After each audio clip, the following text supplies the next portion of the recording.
Back with part two of the Garden Report, where we're still recapping this Celtics win over the Washington Wizards, 110-102, and we'll get right back into it. Right before I remind you guys to head over to mybookie.ag, where you can earn yourself 50% bonus on your first deposit. All you have to do is enter the promo code GARDEN. That's promo code GARDEN. Jeremy, before we wrapped up part one, we talked about Isaiah Thomas and what he had to say before this game. Of course, he talked about how he was rehabbing his knee throughout the weekend. Putting two-a-days in. Putting two-a-days in, getting plenty of rest because he wanted to make sure he was going to be cleared to play in this game, and that was certainly the case.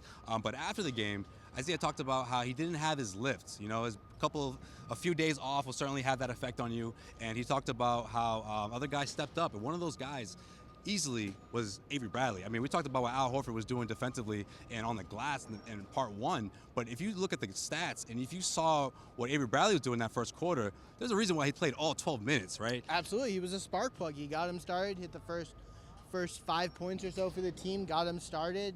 I think he went on like a single-handed 7 or 9 point run midway through the first quarter. He was huge. IT was not, he's injured. There's really no question about it. Like, some people were saying why he missed those games was rest. I mean, I'm sure that was definitely a part of it, but a huge part of it was he really is not 100%. He says he's at 95. I believe him, but he was saying after the game that he just didn't have the lift, and he really struggled at the rim. He shot fine outside. He had a total of 25 points to lead the Celtics, but you're usually seeing him finishing at the glass, going to the ground, and he didn't do that because I don't think he could do that tonight. Yeah, but the supporting cast was certainly the biggest factor, and I feel like when you have someone who's not only helping you in the backcourt, but guys up front scoring, making defensive stops. I mean, the Washington Wizards, the Celtics look like a team that just wanted it more, right? Absolutely. I mean, this was a huge game. After the last Washington game where they showed up for a funeral and absolutely demolished the Celtics, I mean, the Boston fans are ready for it. Yeah. There was a man in the Grim Reaper suit. Yeah, I saw him. Getting into it. He was jacked up. He was ready to go. He was real ready to go. Every time the Washington Wizards went to the free throw line, he was running up and down the alley trying to get them to trying to distract them. And it was funny because he was full out Grim Reaper Halloween style costume today. Had a great tombstone. It was to the egos of John Wall and Bradley Beal. I thought that was a nice touch. That's a nice touch. It was bad. Yeah. I mean, I don't know if the Celtics were showing up for a funeral, but they certainly killed the Wizards tonight. Yeah, yep, no question about that. So let's look ahead a bit. We talked about the Celtics potentially grabbing the first seed, of course, because they have a matchup against the Cavaliers not too far from today.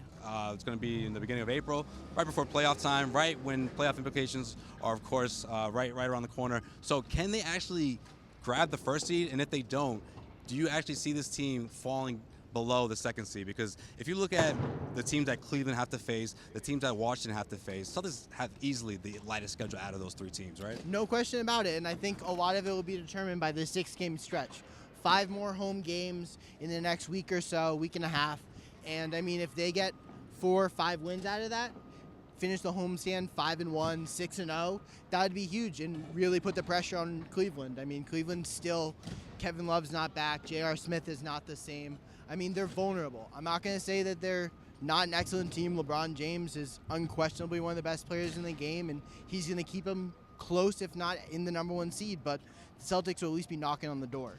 One thing I got to say is going to be interesting is to see if Cleveland actually rests their guys when it comes down to, a game or two of a difference between them and the Celtics. I mean, if they do rest their guys, because think about it, the Cavaliers, they're not looking to just make the playoffs and make a deep run. They're looking to repeat and bring home another title. So essentially, if you look at the standings, especially a guy like Ty Lue, a guy who was brought up through Doc Rivers' system, they didn't necessarily look at the standings when it came to getting to the playoffs. They looked at being healthy, making sure their guys were 100% ready to go and make that deep playoff run. So if it does come down between a game or game and a half, the Celtics could be the difference in those last few games and grab that first seed. I mean, honestly, I think what really comes down to is the number 1 seed might mean more to the Celtics than it does to the Cavs. They don't necessarily have to have home court advantage. LeBron James will give them home court advantage, single-handedly win an away game, and the tables are turned. And so I wouldn't be surprised if they rest him. I mean, LeBron has been playing an absurd amount of minutes this season, and I mean, this could be his 5th or 6th straight time in the finals. Like, that has to A lot of eventually. miles He's on him. superhuman. Yeah, he's got a lot of miles on him. That's a lot of miles. All right, well, with that, we're going to wrap things up here for the Garden Report. I'm Joseph Pavone, Jeremy Karp. Make sure you check out the Garden exclusive access on youtube.com/CLNS radio, where you can see all the reaction from the players and coaches after this game. And make sure you tune back in here Wednesday night, as the Celtics will have another team that's not going to be the easiest. That's the Indiana Pacers to face here at TD Garden. For CLNS radio, this is Joseph Pavone, Jeremy Karp. Good night, everyone.